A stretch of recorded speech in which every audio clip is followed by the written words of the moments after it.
আমরা Katigorah side sector জেলা পরিষদ আসন সম্ভাব্য আমরা দ্বিতীয় বিশেষ করে এরিয়া মোহনপুর সালচাপড়া জেলা পরিষদ এবং গুমরা মহাদেবপুর জেলা পরিষদ এই দুইটা আমরা কোনো কম্পিটিশনই না, আমরা বিপুল ভোটে জয়লাভ করি।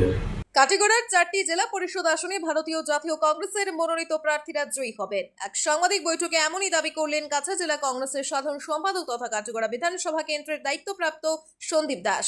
এখানেই শেষ নয়, গুমরা মহাদেবপুর জেলা পরিষদ আসনে কংগ্রেস প্রার্থী 5,000 ভোটের ব্যবধানে জয়ী হবেন ও মোহনপুর শালচাপড়া জেলা পরিষদ আসনে অসমের মধ্যে রেকর্ড ভোটে কংগ্রেস প্রার্থী জয়ী হবে বলে দাবি করেন তিনি। কি বলছেন কংগ্রেস নেতা সন্দীপ দাস, শুনুন। সুধীর দর্শক, খবরটি দেখার আগে আপনারা আমাদের আজকের বরাক ইউটিউব সাবস্ক্রাইব এবং ফেসবুকে ফলো করতে ভুলবেন না কিন্তু। আপনি ডিস্ট্রিক্ট কংগ্রেসের সাধারণ সম্পাদক তথা কাটিগড়া এলএসির ইনচার্জ। আপনার সম্প্রতি যে গাঁও পঞ্চায়েত নির্বাচন অনুষ্ঠিত হয়েছে, কাটিগড়ার 4টি জেলা পরিষদ আসন সম্পর্কে আপনার কি ধারণা? আপনাদের দলের প্রার্থীরা কি জয়ী হবেন বা হবেন না, কি মতামত আপনার? দেখুন, প্রথমে আমি আপনাদের শুভেচ্ছা জানিয়ে এবং যারা আমাদের স্পেক্টেটার্স আছেন তাদের সবরে অভিনন্দন জানাইয়া যে লাস্ট যে পঞ্চায়েত ইলেকশন হয়ে গেছে এটার মধ্যে আমরা কাটিগড়া সাইড সেক্টর জেলা পরিষদ আসন সম্ভাব্য আমরা দ্বিতীয় বিশেষ করে এরিয়া পূর্ব কাটিগড়া, যেটা মোহনপুর শালচাপড়া জেলা পরিষদ এবং পশ্চিম কাটিগড়া যেটা গুমরা মহাদেবপুর জেলা পরিষদ এই দুইটা আমরা কোনো কম্পিটিশনই না, আমরা বিপুল ভোটে জয়লাভ করি। এবং পশ্চিম কাটিগড়া যেটা এটা আমরা মার্জিন 5 থেকে 7,000 থাকবো। সম্ভবত মোহনপুর শালচাপড়া জেলা পরিষদ যেটা এটা আমরা হয়তো আসামের মধ্যে রেকর্ড ভোটে আমরা জিতবো। এটা আম জনতার অভিমত এবার দল মতর ঊর্ধ্বে উঠিয়ে এরিয়া আমরা যে ত্রয়বাসী দাস, সেই ত্রয়বাসী দাসকে পশ্চিম কাটিগড়ায় বিপুল ভোট মানুষের দিচ্ছেন। এবং সবচেয়ে বড় কথা হচ্ছে এখানে যে বিজেপির যে সিন্ডিকেটরা আছে, বিজেপির যে অপারেশন এবং লোকাল নেতারার উপরে মানুষ বিক্ষুব্ধ আসলা এবং মানুষের একটা পরিবর্তন চাইছে। মানুষ শ্বাসশুদ্ধ অবস্থায় আছে, সেই পরিবর্তনের হাওয়ায় আমরা নিশ্চিত আমরা দ্বিতীয় এবং এটা মার্জিন 5,000-এর ঊর্ধ্বে থাকবো একবারে নিশ্চিত।